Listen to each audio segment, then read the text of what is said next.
মুর্শিদাবাদের জেলা পরিষদের সভাধিপতি মোশাররফ হোসেনকে নিয়ে রাজনৈতিক চর্চা তুঙ্গে। আপনারা সকলেই জানেন কিছুদিন আগে শুভেন্দু অধিকারীর সঙ্গে মোশাররফ হোসেনকে একটি স্মরণ সভায় যোগদান করতে দেখা গিয়েছিল এবং এরপরেই মোশাররফ হোসেনের সিকিউরিটি গার্ড তুলে নেওয়া হয়েছিল। সেই সময় মোশাররফ হোসেন সরাসরি রাজ্যপালের হস্তক্ষেপ দাবি করেছিলেন এবং এরপরেও বিভিন্ন কর্মসূচিতে তাকে দলীয় পতাকা ছাড়াই দেখা গিয়েছিল। তবে এই সমগ্র বিষয় থেকে 180 ডিগ্রি ঘুরে গতকাল সাংবাদিকদের মুখোমুখি হয়ে সিকিউরিটি গার্ড তুলে নেওয়ার বিষয় তিনি বলেন এই বিষয়টা তিনি সমস্তটাই প্রশাসনের ওপর ছেড়ে দিচ্ছেন।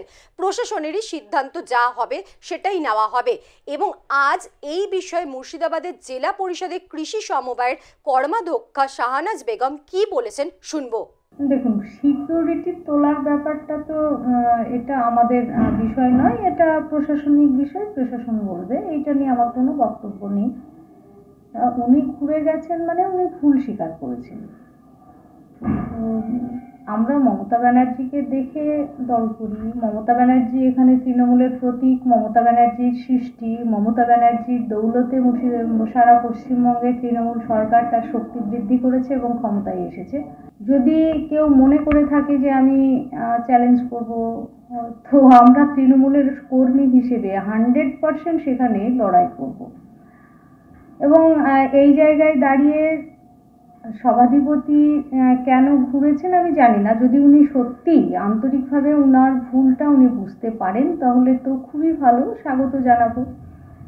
উনি আন্তরিকতার সঙ্গে নিজের ভুল বুঝতে পেরে দলে ফিরে আসলে, দলের মূল স্রোতে ফিরে আসলে, অর্থাৎ যে জায়গাটায় একটু কিছুটা ভুল বোঝাবুঝির জায়গা হয়েছিল পার্টির সঙ্গে, তার সে আমাদের তৃণমূলের থেকে নির্বাচিত একজন প্রতিনিধি এবং জেলা পরিষদের সভাধিপতি। সুতরাং তিনি যখন ভুল স্বীকার করছেন তো আন্তরিকভাবে উনি ভুল স্বীকার করে দলের মূল স্রোতে মমতা ব্যানার্জির নেতৃত্ব মেনে কাজ করলে আমরা তো সকলেই খুশি হব এবং আমরাও চাই যে ঐক্যমতের ভিত্তিতে আগামী দিন বিজেপির শক্তিকে পরাস্ত করতে।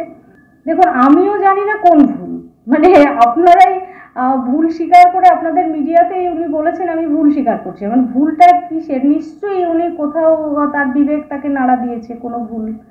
তিনি মনে করেছেন যে মমতা ব্যানার্জি ছাড়া বিকল্প পশ্চিমবঙ্গে কেউ নেই, এটা তিনি পরে বুঝতে পেরেছেন হয়তো, সেই জন্যই তিনি ভুল বলছেন আমার ধারণা, বলছি। মানে আমি জানি না উনি কোন ভুলের ক্ষমা চেয়েছেন, দলকে চ্যালেঞ্জ করার জন্য যে বা বিদ্রোহ করার জন্য ভুল স্বীকার করেছেন, নাকি উনি এটা বুঝতে পেরেছেন যে পশ্চিমবঙ্গে মমতা ব্যানার্জির কোনো বিকল্প নেই, সুতরাং সেই ভেবে ক্ষমা চেয়েছেন, এটা আমি ঠিক বলতে পারবো না, এটা উনিই বলতে পারবেন। কিন্তু আমার যেটা মনে হয় উনি যা ভেবেই ক্ষমা চেয়ে থাকুন না কেন, ভুল স্বীকার করে থাকুন না কেন, সেটা যদি আন্তরিকভাবে করে থাকেন তো ওয়েলকাম।